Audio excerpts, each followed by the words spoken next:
Assalamualaikum warahmatullahi wabarakatuh. Selamat siang ibu-ibu semua. Waalaikumsalam warahmatullahi wabarakatuh. Selamat siang. Semangat. Apa kabar ibu-ibu semuanya? Alhamdulillah baik. Baik, perkenalkan ya, kami mahasiswa dari Fakultas Keperawatan Universitas Jember. Di sini kami ingin melakukan penyuluhan kesehatan kepada ibu-ibu semua terkait hipertensi dan juga cara penanganan hipertensi dengan teknik bekam. Untuk penyuluhan materi kali ini akan dilakukan selama 15 menit penyampaian materi dan 15 menit pemeragaan. Mungkin sampai di sini ibu-ibu semua apa ada pertanyaan? Baik, kalau belum akan kami lanjutkan, G. Sebelumnya apa, Kak? Tentunya kita mau kenalan dulu nih ibu-ibu. Masa di sini kami berdiri terus ibunya tidak kenal gitu kan? Ya kan sayang sekali. Nanti juga kita akan kenalan sama ibu-ibunya begitu nih. Jadi sekarang kita mau kenalan dulu Kak dari kakaknya dulu. Baik, perkenalkan saya sendiri Reza Alamsyah, Ibu. Saya Jessica Melni, kemudian saya. Saya Riki Abdelio. Ya, saya adalah Isdihar ya ibu-ibu, diingat Isdihar. Jadi nanti dua rekan saya ini akan meragakan terkait teknik bekam gitu Ge. Dan kami sendiri akan menyampaikan penyampaian materi terkait hipertensi dan juga cara teknik bekamnya dari teorinya. Seperti itu ya ibu-ibu. Mungkin teman saya bisa. Oh iya, ya izin nanti kita ketemu lagi ya Bu waktu prakteknya ya. Ya hadir sayang. Bye. Baik, sebelum kami menyampaikan penyampaian materinya, kita akan janjian dulu nih. Jadi kalau misalkan kita kan mau kenal juga nih dengan ibu-ibunya. Jadi kalau misalkan ibu-ibu ada yang mau bertanya atau ada yang ingin menjawab, silakan menyebutkan nama dulu gitu ya. Bisa dimengerti ibu-ibu? Bisa. Baik, di sini kita punya beberapa kertas yang isinya materi. Silakan ibu-ibu semua pegang satu orang satu kertas ya. Silakan dibagikan ibu. Terima kasih. Ya. Jadi nanti semisal kertasnya cukup buat Kertasnya cukup ibu. Kalau yang tidak cukup berdua bisa ya. berdua Ge. Kan kira tadi sedikit Iya, ya partisipannya, ternyata ibunya semangat sekali di sini. Ternyata banyak partisipannya sangat banyak ya. Baik, selanjutnya bisa dibuka ibu-ibu semua. Bisa dibuka ke bagian yang sini. Lihat yang bagian sini. Baik, saya akan jelaskan ya. Apa sih itu hipertensi? Hipertensi itu adalah penyakit yang tidak menular ya ibu. Penyakitnya tidak menular, hanya faktor keturunan. Dan menjadi salah satu penyebab utama kematian di dunia. Seperti itu ibu. Untuk hipertensi sendiri adalah ketika seseorang mempunyai tekanan darah tinggi, sistoliknya lebih dari 140 dan diastoliknya lebih dari 90 mmHg. Jadi kalau ibu-ibu lagi melakukan pemeriksaan kesehatan, melakukan tekanan darah dan itu di atas 140/90, itu sudah masuk ke hipertensi. Seperti itu ibu. Jadi selanjutnya adalah apa saja sih penyebabnya? Penyebab dari hipertensi dibagi menjadi dua, yaitu hipertensi primer dan hipertensi sekunder. Hipertensi primer itu adalah hipertensi yang tidak diketahui penyebabnya apa. Jadi penyebabnya tidak diketahui, bagaimana prosesnya tidak diketahui, hanya faktornya saja yang diketahui, seperti pola hidup tidak sehat, juga makannya yang tidak sehat, pola konsumsi, terus aktivitas istirahat yang tidak cukup, dan kurang olahraga. Seperti itu ibu. Lalu yang kedua adalah hipertensi sekunder. Hipertensi sekunder ini adalah hipertensi yang diketahui penyebabnya, yaitu diantaranya adalah kelainan pembuluh darah, kelainan ginjal, gangguan kelenjar tiroid, dan juga penyakit kelenjar adrenal. Seperti itu ibu. Bisa langsung kita ke sampingnya. Apa saja sih gejala-gejalanya? Jadi tidak semua penderita hipertensi itu gejalanya sama ibu, beda-beda. Bahkan ada yang gejalanya tidak dirasakan dan itu dikatakan sebagai pembunuh diam-diam. Itu. Untuk gejalanya apa saja? Gejalanya meliputi sakit kepala, penglihatan kabur, gelisah, rasa sakit di dada, jantung yang berdebar-debar, lalu mudah lelah dan pusing. Mungkin di sini ibu-ibunya ada yang merasakan gejala yang sama? Ya. Baik, ada ibunya yang menderita hipertensi di sini? Ada. Siapa saja, boleh angkat tangan. Jadi biar kita sambil kenalan gitu. Oh iya, ada berapa? Ada 3 ya? Baik, untuk ibu-ibu yang sudah merasakan gejalanya atau yang sudah tahu bahwa ibunya adalah hipertensi, maka perlu dilakukan perawatan atau perlu dilakukan pemeriksaan kesehatan ya ibu, biar tidak terjadi komplikasi. Komplikasinya apa saja? Komplikasinya meliputi gangguan penglihatan, gangguan pada saraf, lalu gangguan pada jantung, serta gangguan ginjal. Seperti itu ya ibu. Baik, selanjutnya adalah bisa dibalik ke tasnya ibu. Baik, selanjutnya adalah terkait bekam, mungkin akan dilanjutkan oleh teman saya. Silakan. Jadi dibuka nih ibu ya. Jadi sebelumnya tuh kak kan masih belum kenalan sama ibu-ibunya. Mungkin tadi ada yang mau menyebutkan terkait tadi itu kak yang menderita hipertensi, boleh menyebutkan apa sih keluhannya biasanya itu? Baik, silakan. Ibu yang mau tadi yang angkat tangan bisa sambil kenalan Baik, ya. ibunya. Baik, perkenalkan saya Ibu Tri. Biasanya itu saya mengalami sakit kepala sama pusing. Baik, sakit kepala sama ibu sama pusing dengan ibu Tri ya. Baik, yang lainnya. Baik, ibunya. Udah lelah. Udah lelah. Baik, ibu siapa? Milan. Dengan ibu Milan. Selanjutnya. Ya, saya Ibu Fahra.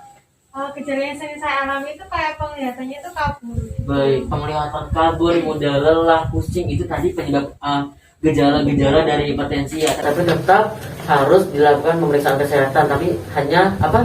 Bukan itu saja penyebabnya, dan itu bukan melulu sebagai hipertensi. Jadi harus dilakukan pemeriksaan kesehatan ke pelayanan kesehatan. Seperti itu ya ibu. Ya, jadi mohon Kak Reza dibilang dulu ya. Jadi sekarang kita mau belajar lagi tentang bekam. Ya, mungkin ibu sudah tidak asing ya sama bekam ya, sudah pernah lihat ya alatnya. Ada yang menggunakan di sini? Sudah. Ada yang menggunakan? Belum. Dari bapaknya bu, ada yang menggunakan bekam? Belum. Ya, jadi mungkin ibu kan sudah baca nama boten. Sudah baca nama boten. Oke, dibaca dulu guys, bentar aja. Oke. Silakan ibu sambil dibaca. Tadi ya ini juga ada terkait hipertensi. Terus ada penyebabnya tadi hipertensi, ada obesitas, lalu kebiasaan merokok ibu, kebiasaan merokok juga sebagai penyebab hipertensi ya. Lalu juga stres. Nah makanya kalau ibunya misal stres itu bisa menyebabkan tekanan darahnya jadi tinggi ibu. Tuh. Mungkin ada stres apa? Stres mikirin keuangan, belum beli sayur, belum beli bahan makanan, itu jangan terlalu dipikirkan ya, biar tidak terjadi tekanan darahnya tinggi seperti itu ya kak ya. Benar sekali kak. Sampai dibaca nggih bu? Sekarang saya mau tanya, nanti ibunya jawab nggih. Jadi untuk ibu yang sudah katakan, jangan dulu, nanti kita ganti ya, kita biar sama-sama kenal nih bu. Bentar apa nggih? Nah, dari terapi bekam, siapa yang bisa menjelaskan apa sih bu terapi bekam itu? Saya yang angkat tangan. Nggih, monggo. Perkenalkan saya Ibu Ayu. Jadi terapi bekam kering adalah tindakan yang tidak melukai atau memberikan sayatan, tetapi menggunakan kaping pada titik. Pada titik, mungkin ada yang bisa menjelaskan ini bu? Apa sih maksudnya itu? Kaping, ada yang tahu nggak ibu kaping itu apa? Ada yang tahu kaping itu apa? Kap itu ya. Seperti Ibu kap tahu? itu ya mas ya? Betul. sekali. Kap bekam yang ditempeli itu namanya kaping, gitu ya. Nanti kulitnya akan ditarik, ada bekam basah itu keluar darah, dan bekam kering itu tidak keluar darah. Jadi nanti di sini kami akan memberikan terapi bekam yang kering bu, yang bisa kering. Jadi ibu-ibu tidak usah takut kalau misalnya nanti kita akan peragaan gitu. Tapi tidak sama ibunya yuk, nanti kita ada peraganya sendiri gitu ya. Jadi nanti di sini ibu bisa sambil baca nggih. Nah, untuk tujuannya sendiri dari terapi bekam kering itu adalah yang pertama, untuk membersihkan tubuh dari racun. Kedua, memperbaiki peredaran pembuluh darah, meningkatkan kekebalan tubuh, melemaskan otot, mengurangi nyeri kepala, dan juga mengeluarkan angin. Jadi misalkan ibu mengalami dari ini tadi kan pusing, kemudian mudah lelah, begitu nanti dari terapi bekam ini nanti akan mengurangi gejala-gejala tadi bu. Jadi pembuluh darahnya nanti kan tinggi, nanti kita bekam, nanti itu akan membantu melancarkan peredaran pembuluh darah seperti itu. Oke bu, aku sakit dimengerti.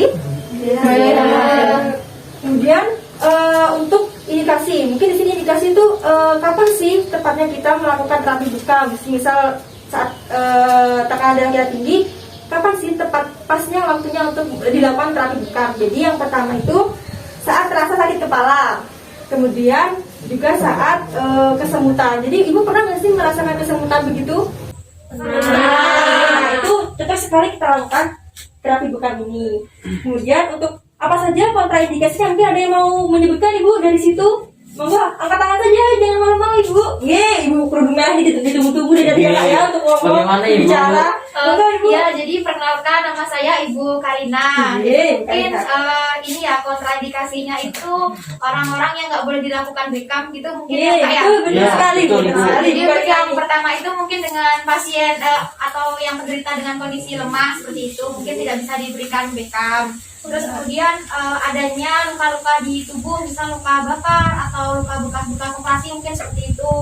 Terus kemudian adanya luka yang terbuka lebar gitu mungkin di punggung atau di daerah yang sekiranya akan dibekam. Mungkin gitu Kak. Iya, betul sekali ya Kak Reza. Nanti kalau Waduh, ini kayaknya ibu-ibu sudah sangat sudah pinter pintar nih, banget Kak. ya Kak ya, baru dikasih kalau kertasnya udah Iya. langsung menyimak dengan baik. Nah, jadi itu tadi beberapa kontraindikasinya ya Bu ya. Ada juga di sini wanita hamil dan sering keguguran itu juga bahaya untuk jangan dulu untuk dibekam gitu gitu. Kemudian bagaimana cara kerjanya? Nah, mungkin di situ ibu sudah baca kan, Ge? Ada baca nanti untuk lebih jelasnya.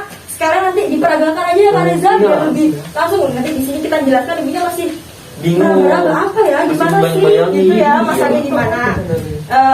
Jadi nanti ini untuk yang bagian ini ya Bu, untuk cara kerja, kemudian apa saja yang harus diperhatikan nanti kita akan lanjut dengan rekan saya yang dua tadi, Ge. Oh iya Kak Reza, lupa nih tadi. Buat menangani hipertensi itu gimana sih Kak Reza? Tadi lupa nih Kak Rezanya ibu-ibu belum Untuk- dijelaskan. Baik, untuk menangani hipertensi atau menghindari hipertensi bagi ibu-ibu yang masih belum memiliki hipertensi, mungkin ada yang faktor keturunan, ada yang ibunya atau ayahnya menderita hipertensi. Nah, itu perlu dilakukan mawas diri atau dilakukan pencegahan secara dini ya Ibu. Seperti tadi sudah saya jelaskan, pola makan yang sehat, makan yang cukup, makan tidak berlebihan, dan juga makan makanan yang sehat Ibu, seperti sayur-sayuran, lalu tidak berlemak. Boleh berlemak tapi dengan porsi cukup, bukan dengan porsi berlebih. Dan juga dikurangi makan makanan yang jajan-jajan yang kan sekarang banyak Kak ya. Iya betul. Cepat Ada yang saji lah instan, istilahnya. cepat saji gitu. Itu dikurang-kurangi Ibu karena ya itu kurang sehat untuk kita. Selanjutnya adalah istirahat yang cukup. Ada yang tahu Ibu istirahat yang cukup untuk kita berapa jam sehari? Mungkin 6 sampai 7 jam Kak. Iya benar 6 sampai 7 jam. Ada yang mengatakan juga 8 jam per hari gitu. Dan pola tidurnya jangan 8 jam di siang hari, 8 jam di malam hari biar kondusif, biar tenang gitu, biar rileks badannya. Terus lalu selanjutnya adalah sering olahraga. Mungkin ibu-ibunya ada yang olahraga. Mungkin ada yang ikut zumba. Kan biasanya ya. Senang biasanya Kak. Iya. Senang biasanya. Saya sering melihat ini. Iya. Jogging. Kebetulan ini Kak Reza di sini juga suka senang, suka gitu-gitu aktivitas. Iya. Mungkin nanti Kak Reza bisa bantu ibunya buat tadi ya. Senang ya. Karena saya sering melihat Kak ibu-ibu di komplek itu Semangat jogging sekali jogging. dengan musik, dengan zumba Iya. itu sangat baik Ibu untuk kesehatan. Kita beraktivitas berolahraga, kita beraktivitas capek karena itu berolahraga itu bisa meredakan badan dan juga bisa membuat tubuh lebih bugar gitu ya Bu ya. Olahraga tadi apa aja? Olahraga, terus pola makan, Tidur yang cukup. tidur yang cukup. Nah, itu saja cukup Ibu untuk menghindari hipertensi dan juga mungkin yang lain-lainnya yang intinya kita tidak boleh berlebihan dalam melakukan sesuatu gitu. Pola konsumsi, pola makan, pola istirahat dan tidur, olahraga yang cukup. Baik, seperti itu yang mungkin ya untuk menangani hipertensi. Betul sekali. Jadi itu tadi juga kita perlu ajarkan kepada anak-anaknya juga Ibu ya. Untuk mencegah Kak Reza betul sekali biar anak-anak juga tidak terkena terima hipertensi sejak dini seperti itu. Oh iya, ada yang lupa Kak. Tadi, Kak. Baik, tadi kan bagi ibunya yang belum menderita hipertensi. Nah, bagi ibunya yang sudah menderita hipertensi, kalau ibunya baru didiagnosis hipertensi, itu harus melakukan pemeriksaan rutin kesehatan ke pelayanan kesehatan minimal 4 kali dalam sebulan atau 1 minggu sekali. Ibunya hipertensi tadi siapa aja? Baik, Ibu Tri gimana? Sudah melakukan pemeriksaan kesehatan atau belum? Iya sudah. Berapa Jadi, kali? sudah 4 kali juga diingatkan sama anaknya juga. Baik, bagus. Ibu Melon gimana? Kalau saya 2 minggu sekali. 2 minggu sekali. Iya, nggak apa-apa 2 minggu sekali. Yang penting ada kesadaran untuk melakukan pemeriksaan kesehatan ya. Ibu Farah gimana? Sama kayak Ibu Mailan, soalnya kan saya tetangga. Baik. yang baik ya Kak. Dan diingat ya Ibu, kalau misal keluhan pusing, lemas sampai lemas banget, jangan lupa untuk melakukan pemeriksaan kesehatan segera.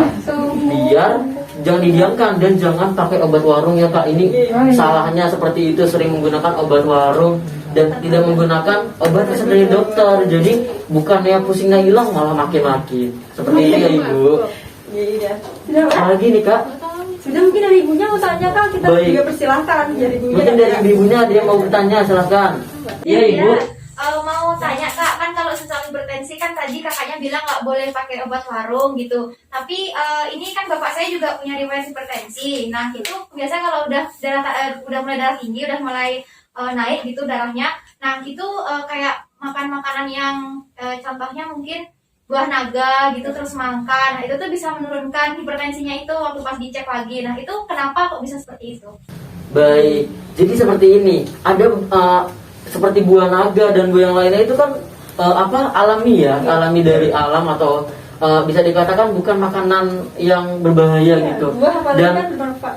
iya betul. Dan ada beberapa sayuran dan buah-buahan yang bisa memang menurunkan tekanan darah gitu. Nanti ibu bisa cek lagi, bisa ditanyakan ke dokter yang ke dokter mungkin atau ke pelayanan kesehatan apa saja sih buah atau sayur yang bisa menurunkan tekanan darah. Jadi bukan hanya bukan hanya menggunakan obat-obatan, tapi kita juga menggunakan terapi makanan tadi, buah-buahan atau sayur-sayuran yang dapat menurunkan tekanan darah gitu Ibu. Betul sekali Ibu Karina, bisa itu untuk dilakukan tekanan darah. Ya, terima kasih Kak. Baik, ada lagi mungkin? Ya Ibu Melan gimana? Oke, saya izin bertanya terkait bagaimana sih cara untuk menghindari makan makanan seperti kayak daging-dagingan terus santan, apalagi kalau hari raya Idul Fitri itu kan banyak banget itu kayak makanan bersantan, terus ada gulai, terus ada sate-sate itu kan pasti makan itu nggak mungkin menghindar, itu gimana? Baik, sebenarnya begini, memang kalau kita lagi kumpul keluarga gitu ya, lagi lebaran, itu makanannya sate, berlemak, rendang gitu ya. Sudah pasti banyak banget di meja makannya Kak Aiza. Iya, betul. Bukan tidak boleh makan, tapi hanya saja porsinya yang cukup, yang dikurangi. Tidak banyak-banyak makan boleh, tapi jangan berlebihan sampai tekanan darahnya tinggi. Gitu Ibu. Kalau misal ada makanan-makanan yang seperti itu, mungkin ya kita bisa hindari dengan mencari makanan lain. Mungkin yang mencicipi sedikit Iya, gitu ya Kak Aiza. Tidak apa-apa kok Ibu. Kita juga tidak melarang di sini. Nanti pas pulang dari sini nggak masak apa-apa di rumah ibunya di sini. Bahaya juga kita Kak Aiza di sini. Aduh, memasak daging nggak boleh.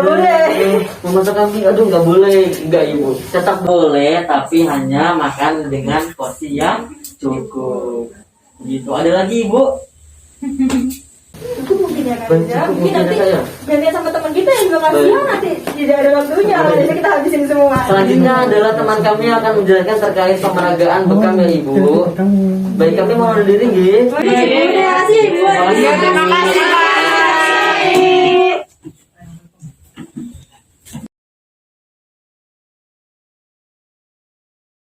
Assalamualaikum warahmatullahi wabarakatuh. Waalaikumsalam warahmatullahi wabarakatuh. Ya, masih semangat ibu-ibu sekalian. Mulai awal sampai akhir. Alhamdulillah ya. Jadi sekarang kita akan belajar tentang prakteknya ya Bu, terkait teknik bekamnya. Tadi kan sudah dijelaskan terkait hipertensi seperti apa, tekanan darah seperti apa, penurunannya seperti apa. Nah, sekarang kami akan mengajarkan salah satunya teknik untuk mengatasi hal tersebut lewat bekam. Ya, jadi bekam itu ada yang tahu bekam seperti apa, ibu-ibu? Mungkin di sini Ibunya sudah mengetahui bagaimana bentuk bekamnya biasanya Ibu lihat dalam kehidupan sehari-hari. Mungkin bisa Pak terkadang melihat orang yang dibekam seperti itu. Jadi tekniknya metodenya juga sama seperti itu, tapi ada beberapa teknik yang nanti akan kami sampaikan terkait dengan teknik bekam kering ini. Jadi kalau teknik bekam kering ini nanti Ibu di sini itu tidak mengeluarkan darah. Kan biasanya kan ada yang sampai mengeluarkan darah ya. Ya, biasanya kan ada yang sampai mengeluarkan darah, tapi kalau yang saya ajarkan di sini itu tidak. Kenapa? Karena di sini nanti mungkin bisa Ibu terapkan dalam kehidupan sehari-hari. Mungkin Ibu pada saat nyeri, pada saat Ibu mengalami nyeri atau pas kelelahan seperti itu, nanti dengan adanya bekam ini bisa dapat menurunkan keluhan nyeri yang Ibu alami saat itu juga. Apalagi pada orang penderita hipertensi kan biasanya kan pusingnya, nyerinya di area tengkuk, di area leher di sini kan. Nah nanti juga bisa diberikan pada area sini karena dapat melancarkan peredaran darah nantinya seperti itu. Baik, nanti di sini kami akan melakukan peragaan tadi bekam ini. Untuk cara kerjanya Ibu bisa lihat di brosur yang sudah kami bagikan kepada jenengan sedanten. Kemudian di sini nanti saya akan menggunakan probandus teman saya untuk kami lakukan teknik ini ya. Untuk untuk cara-cara kerjanya, kemudian untuk yang perlu diperhatikan pada saat pemberian tindakan nanti saya akan sampaikan kepada ibu-ibu semua. Mungkin ibu bisa memberikan tadi ini kepada ibu suaminya di rumah seperti itu. Mungkin ibu juga bisa melakukannya sendiri. Silakan dimulai. Monggo dibuka dulu bajunya. Ayo Mas.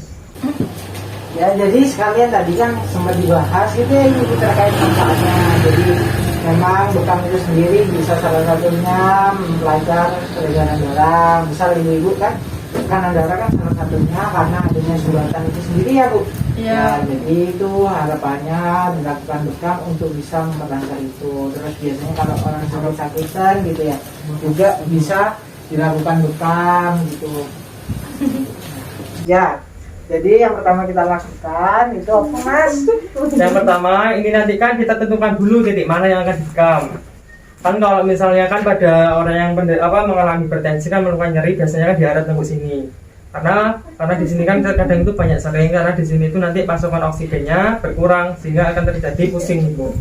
Jadi mengapa demikian dilakukan di sini supaya nanti peredarannya di sini biar lancar, supaya nanti tidak mengeluhkan pusing kepala karena biasanya kan kalau hipertensi kan ditandai dengan pusing kepala yang begitu berat. Kemudian nanti setelah kita tandai titik-titik mana yang dilakukan bekam, bisa minta tolong maskernya. Jadi di sini kan saya perlihatkan kepada Ibu, di sini ada titik-titik yang dilakukan bekam. Yaitu yang pertama di daerah sini, di daerah bawah di sini. Kemudian selanjutnya di daerah sini, pundak. Sini, kemudian di daerah tengah dan sampai segini. Jadi di sini nanti kami hanya memperagakan yang bagian sampai sini saja karena keterbatasan alat juga seperti itu ya. Baik, mungkin bisa dimulai Mas. Baik, tadi kan kita sepakati ya Ibu-ibu, jadi kita mau bekamnya di daerah bagian tengkuk sini sampai batas sini gitu. Nah, jadi yang pertama Ibu-ibu dibersihkan dulu ya, jangan sampai nanti ada cairan-cairan yang mungkin nanti bisa menghambat perlekatan dari kapingnya. Jadi tahu ibu-ibu kaping itu adalah ini ya Bu, jadi kayak cangkir gitu, cangkir yang bisa ditempelkan biasanya gitu. Jadi biasanya dibersihkan dulu biar mempermudah nanti perlekatan dari cangkirnya. Setelah dibersihkan, monggo diolesi gitu. Diolesi minyak diolesi gel supaya pada saat nanti dilakukan penarikan biar nggak terlalu sakit pada si yang pasiennya ini tadi. Nah ini pemberiannya dilakukan pada titik-titik yang akan dilakukan bekam.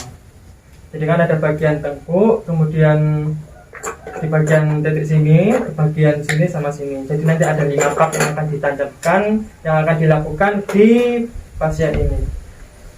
Ya, jadi ini kan saya mau mengajarkan sekalian ke ibu-ibu cara masang bekamnya gitu ya. Jadi ini kan kita ada penyedotnya ya Ibu. Kalau biasanya Ibu punyanya yang ada kayak gininya ya tinggal dimasukkan gini aja. Jadi kan ini ada tarikannya. Jadi fungsinya nanti akan menarik udara yang ada di dalamnya. Mensewi ya Mas. Nah, misal kita mau ambil yang di sini ya Bu. Jadi monggo ibu-ibu tinggal ditempelkan, pastikan jangan sampai ada bukaan kayak gini ya. Jadi ditempelkan, ditarik. Nah, ditarik. Nah. Jadi kan kalau dilihatkan dari sini kan seperti ada tarikan ya di sini. Nah ini nanti itu akan memberikan kesan nanti memar Bu. Itu nanti akan hilang sendiri. Nah memar ini itu fungsinya pasti karena pada saat kita melakukan cup ini nanti pembuluh darah itu akan mengalir ke bawah jaringan kulit ini, di bawah lapisan kulit ini kan biasanya kan warna merah sampai warna merah itu.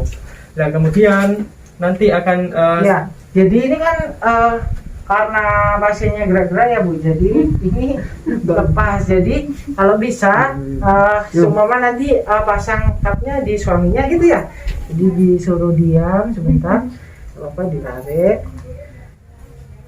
ini dipegang, yang didorong yang hijaunya ya Bu. Nah tuh kayaknya sudut sekali ya. Apa terlalu tebal masih ya kulitnya pasiennya ya?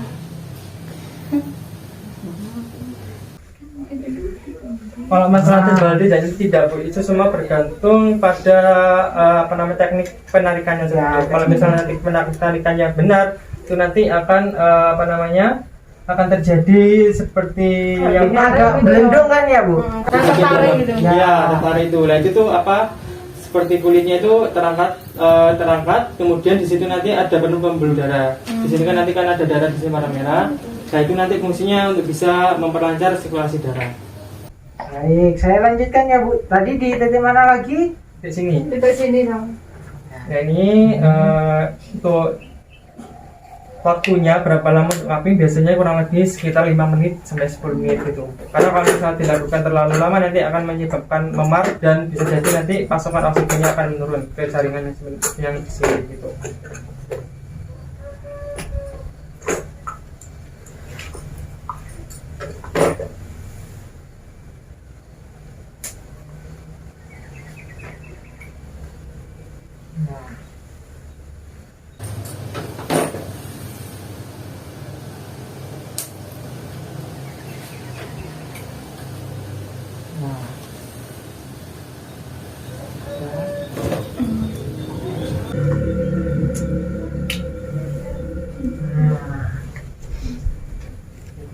Kelihatan agak melendung gini kan ya. Nah, jadi dibiarkan dulu selama 5 menit, lalu selanjutnya kita masuk ke titik selanjutnya.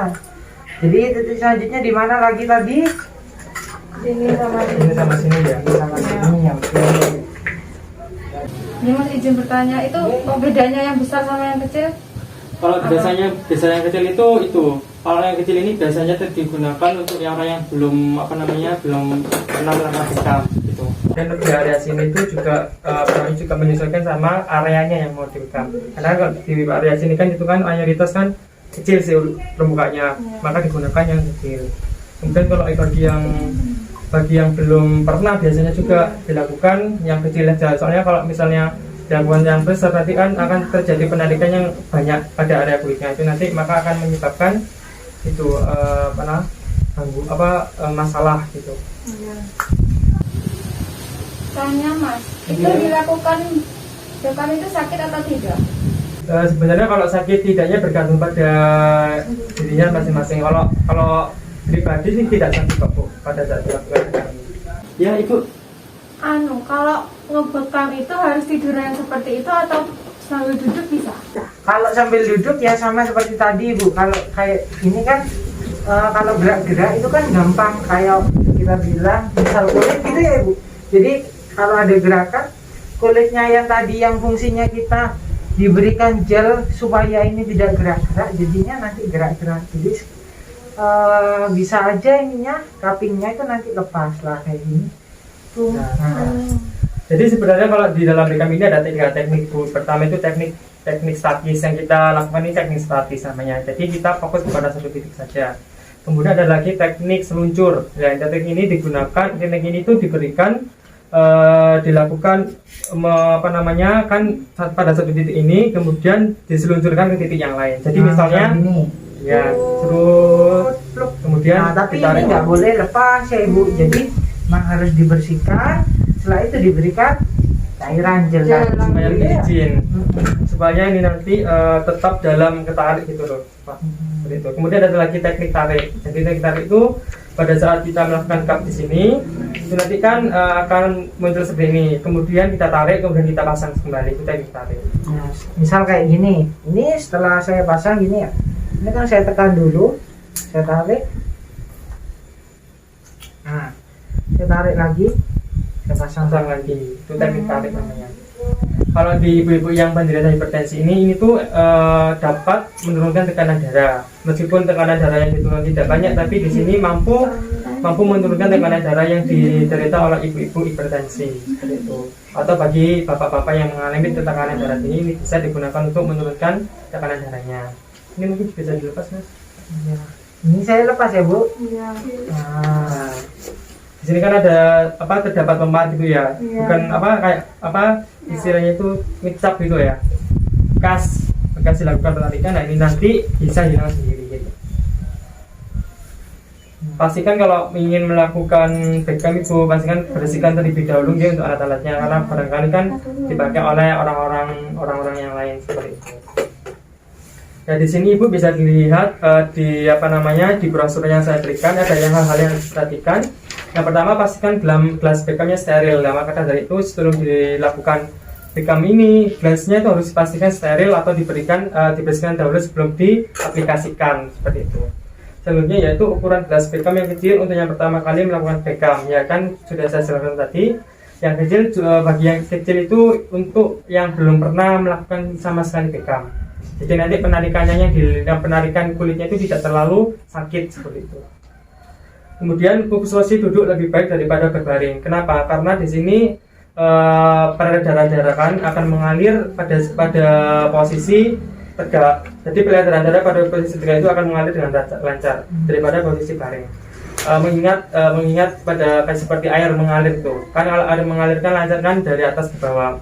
Ya sama saja seperti itu. Kalau lebih posisi tidur ini peredaran darah mengalir tapi tidak terlalu efektif daripada yang tegak seperti tadi. Kemudian istirahatnya cukup setelah Beckham. Karena ini tadi kan menimbulkan memar dikit, jadi setelah dilakukan Beckham, Ibu harus istirahat sebentar untuk bisa merelaksasikan tubuhnya kembali.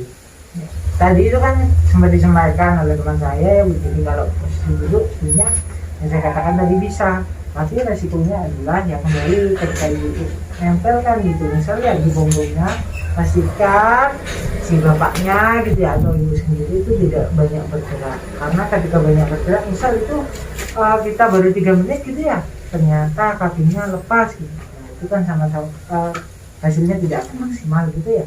Jadi dipastikan kembali bahwasanya sudah posisi yang nyaman baru kita mulai gitu ya. Mas izin tanya, jadi kalau misal di Beckham ini kan selain yang bekasnya merah-merah itu mungkin selama Beckham apa ada efek-efek yang timbul gitu, sakit, nyeri atau kalau efek biasanya itu paling banyak yang mengalami kenaikan suhu mungkin 1 sampai 2 derajat Celcius, tapi nanti setelah dilakukan Beckham itu nanti akan turun sendiri, jadi jangan usah khawatir. Kemudian untuk efeknya ya seperti ini tadi ya, muncul memar di sini itu, tapi sifatnya sementara.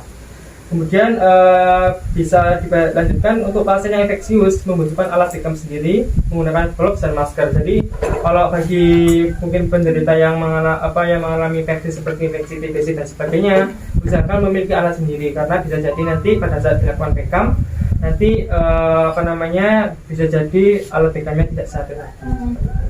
Kemudian hindari Beckham pada daerah punggung bawah yang sejajar dengan pusat pada pasien dengan tekanan darah rendah. Jadi untuk Beckham ini sebenarnya dikontraindikasikan pada pasien yang hipotensi. Kenapa? Karena fungsinya di Beckham ini sendiri yaitu untuk melancarkan aliran darah, untuk membuka pelebaran darah, untuk memfasilitasi pembuluh darah. Makanya pada orang yang hipertensi ini sangat efektif untuk dilakukan untuk bisa menurunkan tekanan darah itu. Jadi kalau misalnya diberikan kepada orang hipotensi nanti akan memperlebar pembuluh darah yang akan memperparah hipotensinya. Kemudian hentikan Beckham dan biarkan pasien lirik jika ketakutan. Jadi kan pada saat pasiennya ketakutan dan pasien ada ketegangan. Nah, ketegangan itu nanti akan membuat pada saat memberikan tindakan yang penarikan itu tidak maksimal, dan pasien juga akan mengalami nyeri. Karena nanti di sini kan juga ada saraf sedikit yang akan memberikan seperti tegangan pada kulitnya itu, nanti susah ditarik biasanya seperti itu. Kemudian tanyakan keluhan saat proses Beckham, mual atau pusing. Dan ini tuh sebenarnya kalau yang mual pusing itu mungkin yang baru pertama kali yang dilakukan Beckham, tapi untuk selebihnya biasanya tidak. Jadi ini tuh sangat efektif buat menurunkan tekanan darah pada ibu hipertensi, karena tadi fungsinya yaitu memfasilitasi atau melebarkan pembuluh darah. Ya, tadi kan sempat disebutkan juga oleh teman saya terkait yang saya sampaikan sama gitu ya. Jadi intinya adalah posisikan bapak itu sendiri, misal bapaknya yang mau dibekam atau ibu sendiri dalam keadaan yang rileks, keadaan yang benar-benar nyaman gitu. Nah, ketika nanti dalam keadaan yang nyaman, proses dari bekamnya bisa maksimal. Jadi kayak misal di sini, tadi kan saya contohkan yang pasang di sini ya.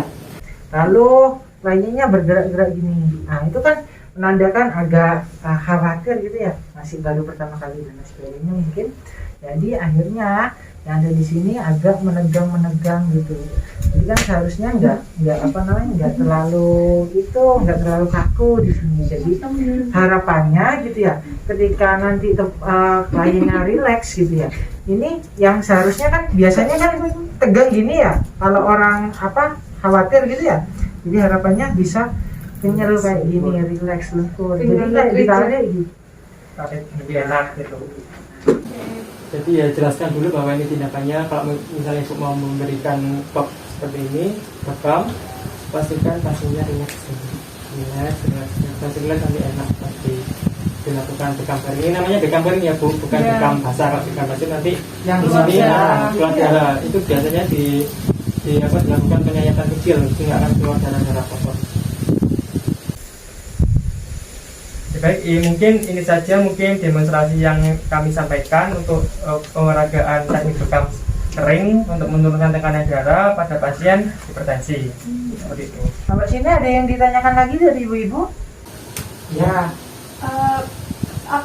Biar efektif tuh dilakukan berapa kali Mas? Oke. Jadi untuk melakukan efektivitas bekam gitu ya. Jadi sebenarnya bekam ini kan sekitar pemberiannya gitu, ketika muncul ada indikasi-indikasi atau misal tadi disebutkan oleh teman-teman saya gitu ya, ada kayak ketegangan otot gitu, atau kan kalau hipertensi tadi saya sempat dengar dari ibu-ibu masa pusing Mas gitu ya, pandangan kabur dan sebagainya. Jadi kan bekam tidak hanya di bagian punggung gitu. Istilahnya bekam ini adalah untuk merilekskan tubuhnya, jadi bisa diberikan di dahi juga gitu. Efektifnya diberikan waktu kapan? Ya waktu muncul apa? Muncul sakit kepala. Muncul sakit kepalanya, muncul nyerinya. Jadi tidak ada waktu yang benar-benar misal, Mas boleh nggak kalau saya misal 1 hari sekali? Ya silahkan. Selagi nanti mungkin ini kan istilahnya bekam ini adalah pengobatan, kalau kita bilang tradisional juga tidak gitu ya Ibu. Jadi pengobatan alternatif yang mana tidak menggunakan proses medikasi. Harapannya kalau medikasi kan nanti bisa muncul ketergantungan gitu ya. Tapi kalau bekam harapannya karena ini ya cuma terapi seperti ini tuh nggak apa-apa gitu, dilakukan semampunya Ibu gitu. Kalau memang muncul tanda-tanda yang tadi disampaikan. Mungkin dari teman saya ada yang mau ditambahkan. Ya, jadi untuk waktunya itu biasanya mayoritas itu pemberiannya itu 1 minggu sekali gitu. Ini juga dapat diberikan pada usia anak-anak, usia lansia dan usia dewasa. Tapi ibu-ibu ini kan masih usia dewasa ya. Di sini rata-rata umurnya berapa? 30 ya, 20-an sampai 40. Ya, jadi masih muda ya. Harus dicegah Bu ya, karena hipertensi kan itu penyakit yang dapat menyebabkan stroke juga bisa, terus gagal jantung juga bisa. Jadi ya pastikan ibu dalam kondisi yang sehat. Jadi cegahlah supaya tidak terjadi hipertensi. Mungkin dari ibu-ibu ada yang tanyakan lagi? Cukup. Ya, harapannya nanti ibu-ibu bisa mencoba gitu ya di rumah masing-masing. Kalau memang ada nanti rencananya mungkin ke depannya kalau bisa kita kolaborasi lagi ya kita kolaborasi lagi gitu ya ibu-ibu kita. Kalau nanti mungkin ada yang tanyakan, monggo silahkan ditanyakan di luar forum ini, nggak apa-apa gitu ya ibu. Baik, Ibu, untuk memperoleh evaluasi dari pertemuan kali ini, mungkin perwakilan dari ibu-ibu ada yang bisa membacakan kesimpulan atau bisa menceritakan sedikit apa saja yang didapatkan, ilmu-ilmu yang didapatkan dari apa yang sudah kakak sampaikan tadi. Mungkin perwakilan? Ya, Iya. bro. Jadi kesimpulan dari pendidikan Ibu siapa dengan umur? dengan Ibu Melan umur 32. Jadi kesimpulan dari pendidikan kesehatan dari awal nggak ada, yaitu yang pertama penyakit hipertensi, di mana penyakit hipertensi ini merupakan penyakit tidak menular yang menjadi salah satu penyebab utama kematian kematian prematur di dunia. Penyakit hipertensi ini jika sistol yang lebih 140 dan diastolnya lebih 90 itu bisa dikategorikan sebagai hipertensi. Dan juga ada penata laksanaan atau terapi yang sudah tadi dilaksanakan, yaitu terapi Beckham, di mana terapi Beckham ini tindakan yang tidak melukai dan atau tidak memberikan sayatan, tapi dengan menggunakan caping pada titik-titik tertentu. Jadi seperti yang tadi itu merupakan caping kering. Dan juga kontraindikasi yang harus diperhatikan yaitu pada pasien dengan kondisi tubuh yang lemah. Lalu yang kedua terdapat luka bakar. Lalu yang ketiga terdapat luka terbuka di bagian punggung. Lalu yang ketiga ada cacar air dan lain sebagainya. Baik ya. Jadi mungkin itu dari kesimpulan pertemuan kita pada hari ini. Tadi Ibu Melan sudah menjelaskan cukup baik. Dari ibu-ibu yang lain sudah paham apa yang dijelaskan Ibu Melan? Sudah. Mohon dimaafkan. Lalu nanti harapannya kalau ibu-ibu ada yang ditanyakan lagi bisa lewat Bu Melan. Tadi kan sudah bagus gitu ya penyampaiannya, bisa tanyakan. Mungkin itu saja dari saya. Dari teman saya mungkin ada yang disampaikan. Mungkin cukup sudah kan juga saya jelaskan cukup sudah pintar sendiri, bisa mengakses internet untuk bisa memperoleh informasi ya Bu. Iya Mas. Baik. Itu saja untuk sesi pemerataannya saya cukupkan. Ibu sangat kooperatif dalam tindakan kali ini untuk pemerataan kali ini. Ucapkan terima kasih. Baik ya. Jadi mungkin itu dari kesimpulan pertemuan kita pada hari ini. Tadi Ibu Melan sudah menjelaskan cukup baik. Dari ibu-ibu yang lain sudah paham apa yang dijelaskan Ibu Melan? Sudah. Baik ya, harapannya nanti kalau kami berkunjung lagi gitu ya ke sini, harapannya kasus mengenai hipertensinya di daerah sini bisa tertangani dengan baik gitu ya. Jadi jangan kapok-kapok kalau mungkin kita nanti penyeruan lagi di sini ya ibu-ibu. Jadi mohon maaf mungkin dari kami ada yang salah dalam penyampaiannya, maafkan. Lalu nanti harapannya kalau ibu-ibu ada yang ditanyakan nanti bisa lewat Bu Melan. Tapi kan sudah bagus gitu ya penyampaiannya. Baik ibu-ibu semua, penyuluhan kesehatan ini sudah selesai. Tadi kita sudah menyampaikan terkait materi hipertensi dan juga tadi sudah diperagakan ya ibu-ibu ya terkait pemeragaan kesehatan. Bagaimana pemeragaan bekam, bagaimana ibu sudah mengerti semuanya?